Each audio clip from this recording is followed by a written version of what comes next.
تو ایسے دن کے اندر شیاطین سے بچا کر اللہ سبحانہ تعالیٰ کس پہ اپنا فضل فرما کر وہ عمل نصیب فرما دے کہ جو نایاب ملتا ہی نہ ہو.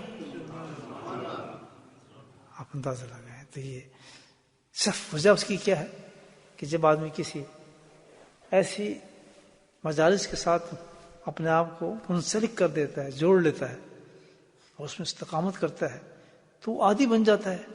اب اس کو یہ پتہ نہیں کہ ہم جب آئے سے پہلے ہمیں پتہ نہیں تھا کہ عاشورے کا دن ہے، اس کی کیا فضیلت ہوگی، اس میں کیا انعام ملے گا. ہم تو لاؤبالی طور پر آ گئے، لیکن جو پردہ ہٹا پتہ چلا کہ پورے سال کی مجالس ایک طرف رکھ دیں اور آج کی مجلس ایک طرف رکھ دیں.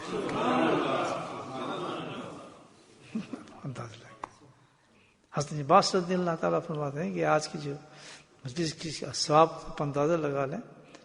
فرمایا کہ یہ ایسا ہے کہ اس دن اگر کوئی روزہ رکھ لیتا ہے عبادت کے طور پر عاشورے کا تو 60 برس کی قیام اور صیام کا اس کو ثواب دے دیا جاتا ہے. تو اس مجلس کا آپ اندازہ لگا لیں. اس کا صیام اور قیام قبول 60 برس کی عبادت کا ثواب اس کو اللہ پاک لکھ دیتا ہے. 1000 شہیدوں کا ثواب لکھ دیا جاتا ہے. اللہ اکبر. کوئی روزہ کھلوا دے گا، صدقات کی طرف اشارہ فرمایا ہے کہ کوئی روزہ کھلا ہے تو اتنا ثواب ملتا ہے کہ جیسے اس نے پوری امت محمدیہ کا روزہ کھلا دیا. کسی یتیم کی اس نے سرپرستی کر دی تو فرمایا جتنے اس کے جسم پر بال ہیں ہر بال کے برابر اس کے جنت میں درجات کو بلند کر دیا جاتا ہے.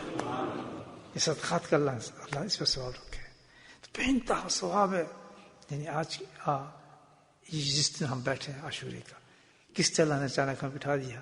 صرف یہ ہے کہ میرا عقیدہ تو ایمان یہ ہے اسے سب کچھ مل رہا ہے ان مشائخ کرام کے صدقے سے مل رہا ہے کہ جس کے نام کی وجہ سے ہم پورا سال جڑتے ہیں اور اللہ کا ذکر کرتے ہیں. اور خاص دعا مانگیں کہ اللہ تعالیٰ ہمیں ذکر سے محبت عطا فرما دے. یہ بہت بڑی چیز ہے دوستو. یہ سب ذکر کی محبت کا انعام ہے. مجھے بتائیں کتنے لوگ بیٹھے ہیں، یہ مسجد خالی پڑی ہے نا، کتنے لوگ ہیں.